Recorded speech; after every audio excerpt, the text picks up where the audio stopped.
नमस्ते, सभी मित्रों का मेरे यूट्यूब चैनल पे स्वागत है। उम्मीद करता हूँ कि सब स्वस्थ होंगे और मस्त होंगे। ऐसे ही मस्त रहे और खुशहाल रहे, यही हमारी ऊपर वालों से आपके लिए कामना है। चाहो तो आप भी हमारे लिए कामना कर सकते हो, ठीक है। जैसी आप जो भी आपकी इच्छा हो, अगर करना चाहो तो कर सकते हो, ठीक है। लेकिन आज हम एक ऐसी कहानी सुनेंगे जिसकी कहानी सबको सुनना चाहिए, अधिकतर जो पढ़ाई करें उनको। इस कहानी में एक लड़की होती है। उस लड़की का एक ही सपना था, केवल एक ही सपना था कि मुझे दुनिया की सबसे ऊंची चोटी माउंट एवरेस्ट को फतेह करना है। लेकिन कैसे करना है वो नहीं पता था, लेकिन उनके मन में एक ही विचार था। लेकिन एक दिन क्या होता है, जैसे वो घर से निकलती हैं, जैसे ट्रेन में जाती हैं।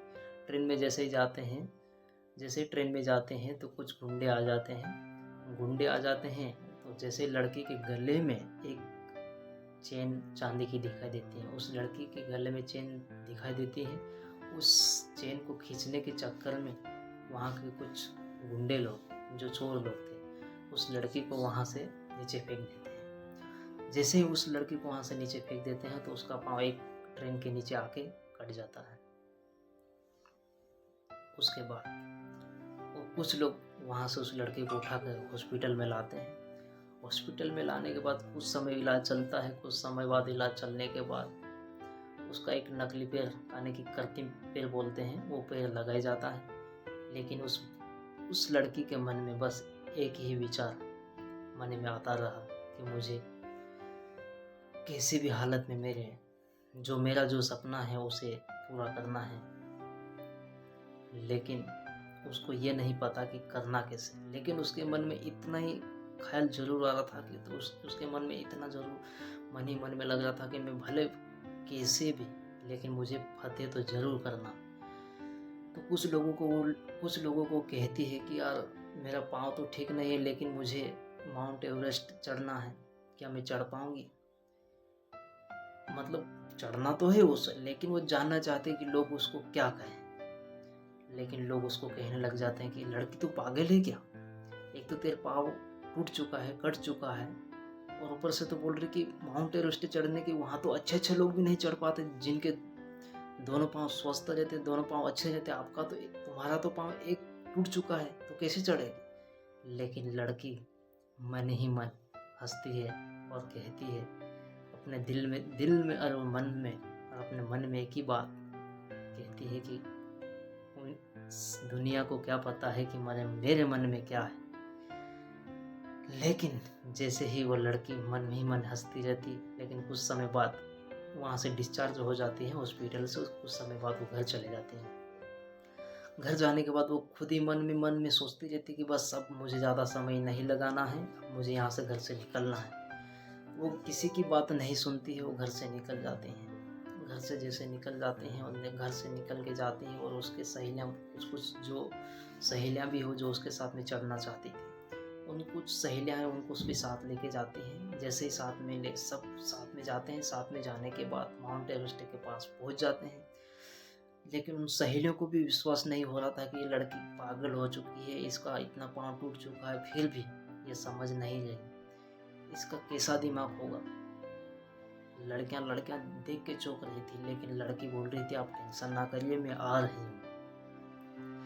जैसे भी धीरे धीरे चढ़ना स्टार्ट करते हैं, धीरे चढ़ते हैं। फिर वो भी सिन्हा भी धीरे धीरे नीचे से चढ़ती हैं। उसकी सहेलियाँ आगे चल रही, वो पीछे जाती हैं।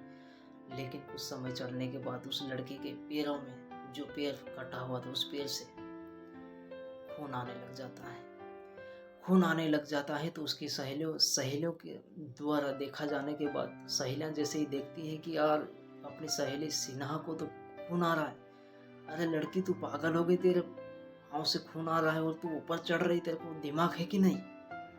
लेकिन फिर भी वो लड़की हंसती हुई और मुस्कुराते हुए भी चढ़ती, फिर बोलती है कि आप टेंशन ना करिए, मैं चढ़ रही हूँ, आप मेरे ऊपर विश्वास रखिए। फिर उसकी बात ध्यान नहीं देते हैं उसको सहेलियाँ, फिर आगे चढ़ते हैं, धीरे चढ़ते हैं। लेकिन फिर भी उसके पाँव में बहुत ज़्यादा खून आ रहा था। फिर लड़कियाँ फिर चिल्लाने लगी, अरे अगर लड़की है तो यहाँ से चले जाओ, वो भी बहुत दूर है, कैसे चढ़ेगी, तेरा पाँव अभी टूट चुका है, यानी कि पूरा खून निकल चुका, तो कैसे चढ़ेगी। लेकिन लड़की फिर भी हार नहीं मान रही। फिर भी लड़की के मन के उसके अंदर कहीं ना कहीं एक जरा सा टिस ये था कि मैं भले समस्या जो भी हो, लेकिन मैं चढ़ूंगी तो जरूर चढ़ूंगी, जाऊंगी तो फतेह जरूर करूंगी। धीरे धीरे वो लड़की भी वहां से फिर आगे चलने लग जाती है। धीरे धीरे वो लड़की फिर अंतिम छोर पे चढ़ जाती है, और वो लड़की सिन्हा भी धीरे धीरे पूरी चोटी पे चढ़ जाती है।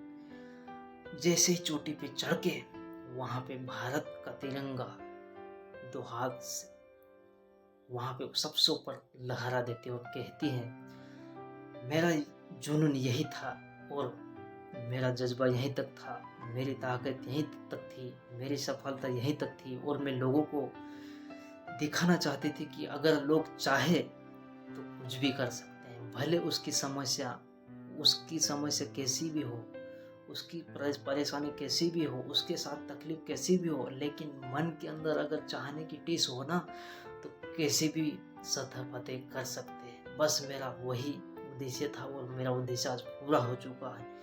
इसी उद्देश्य को आज दुनिया याद करती है और इस संघर्ष को सबसे बड़ा संघर्ष मानती है। और आज छोटे छोटे जो मेरे दोस्त, जो मेरे बहुत सारे मित्र बोलते हैं कि यार मेरी ये समस्या, मेरी वो समस्या, मेरी ये समस्या, मेरी वो समस्या, मेरे को नहीं पढ़ाई करना, मेरे को नहीं पढ़ाई करना।